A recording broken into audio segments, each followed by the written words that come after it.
Difícil de entender, me dizem, é sua poesia. O senhor concorda? Para entender, nós temos dois caminhos. O da sensibilidade, que é o entendimento do corpo, e o da inteligência, que é o entendimento do espírito. Eu escrevo com o corpo. Poesia não é para compreender, mas para incorporar. Entender é parede. Procure ser uma árvore.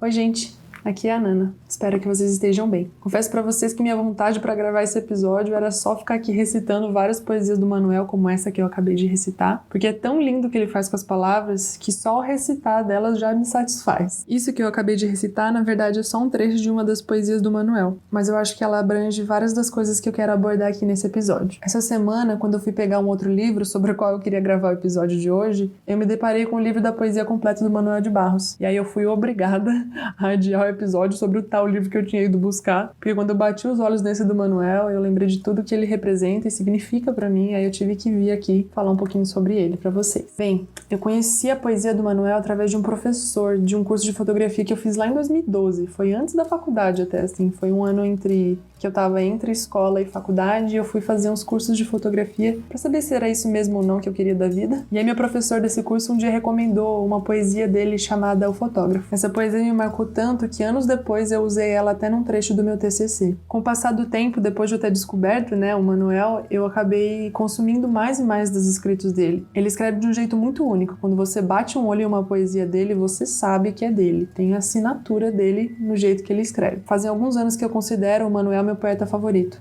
E no episódio de hoje eu quero falar um pouco do motivo pelo qual eu tenho esse carinho tão grande pelo que ele escreveu. Bom, para falar do que ele escreveu, eu não tenho como não falar um pouquinho sobre ele. Eu não vou dar muitas informações, até porque nem eu sei muita coisa, mas o Manuel era do Mato Grosso e ele passou muitos anos da sua vida, na verdade, em Campo Grande, que é no Mato Grosso do Sul. E essa coisa mais interiorana, o Manuel carrega horrores, assim, consigo. Em tudo que ele escreve, não tem tanto de uma vida muito urbanizada. Ele fala muito sobre as coisas da natureza, tipo pássaros, árvores, rios, sobre as coisas comuns da vida dele, que ele vivia lá em Campo Grande. E ele tem esse olhar poético sobre o comum da vida. Ele tem uma poesia chamada Matéria de Poesia e que diz num trecho assim: todas as coisas cujos valores podem ser disputadas no cuspe à distância servem para a poesia. O homem que possui um pente e uma árvore serve para a poesia. Terreno de 10 por 20 sujo de mato, os que nele gorjeiam, detritos semoventes, latas, servem para a poesia. Um Chevrolet Gosmento, coleção de besouros abstêmios, o bule de braque sem boca, são bons para a poesia. As coisas que não levam a nada têm grande importância. Cada coisa ordinária é um elemento de estima. Cada coisa sem préstimo tem seu lugar na poesia ou na geral. Ou seja, no lápis do Manuel, tudo que lhe permeia a vida é cabível de poesia. Não é preciso ter uma vida extraordinária para enxergar o poético.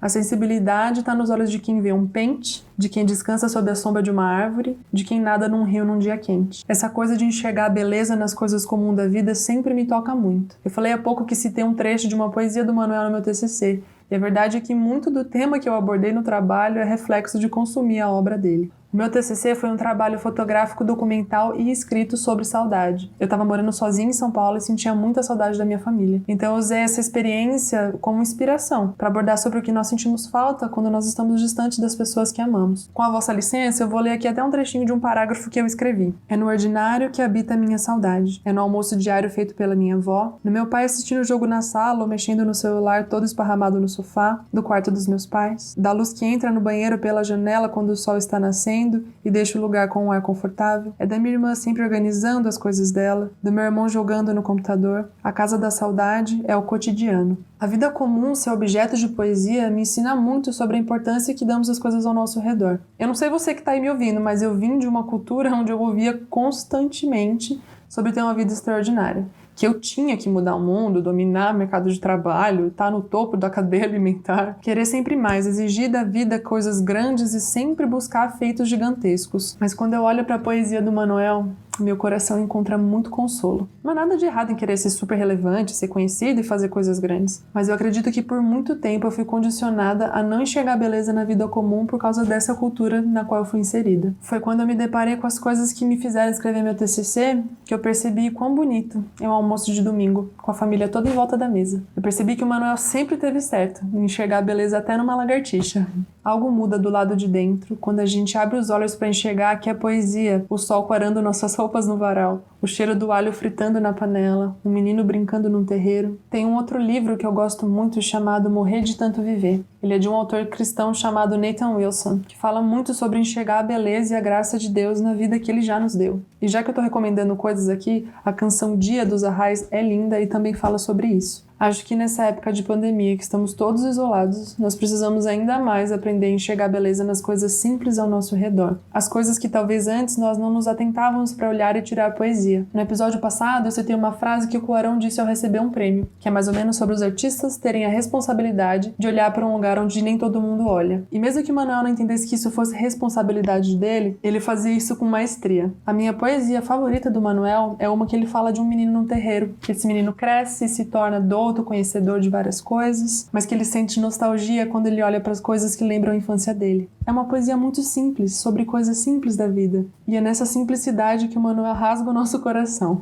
Ele é mestre em falar de pente, de pedra, de qualquer coisa que normalmente a gente não olha com um olhar carinhoso. Ele faz poesia do improvável. E além de poetizar o improvável, as palavras para ele são sempre uma brincadeira, parece que elas brincam nas mãos dele. Ele aproveita dessa brincadeira e cria neologismos que servem inclusive de força e potência para o que ele está dizendo.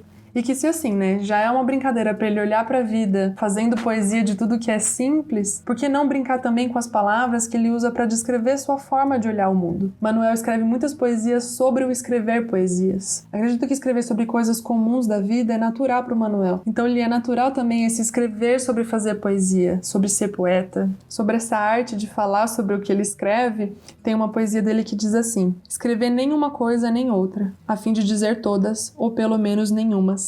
Assim, ao poeta faz bem desexplicar, tanto quanto escurecer acende os vagalumes. É como eu disse, as palavras parecem que brincam nas mãos dele. E assim como ele gosta dessa brincadeira com as palavras, parece que as palavras gostam de brincar nas mãos dele também. E aí ele usa dessa dança, dessa brincadeira das palavras para escrever coisas como: no descomeço era o verbo. Só depois é que veio o delírio do verbo. O delírio do verbo estava no começo, lá onde a criança disse: eu escuto a cor dos passarinhos. A criança não sabe que o verbo escutar não funciona para a cor, mas para som. Então, se a criança muda a função de um verbo, ele delira. E pois, em poesia que é voz de poeta, que é a voz de fazer nascimentos, o verbo tem de pegar delírio. Ou seja, nessa brincadeira de ele usar as palavras como quer, parece que ele domina tantas palavras que na poesia dele elas têm que se reencaixar e arrumar outra função. Porque na poesia dele, se uma criança diz que escuta a cor dos passarinhos, então ela escuta, e o verbo que precisa mudar a sua função. É bonito isso, Ele valoriza a criança e a experiência dela nessa poesia especificamente,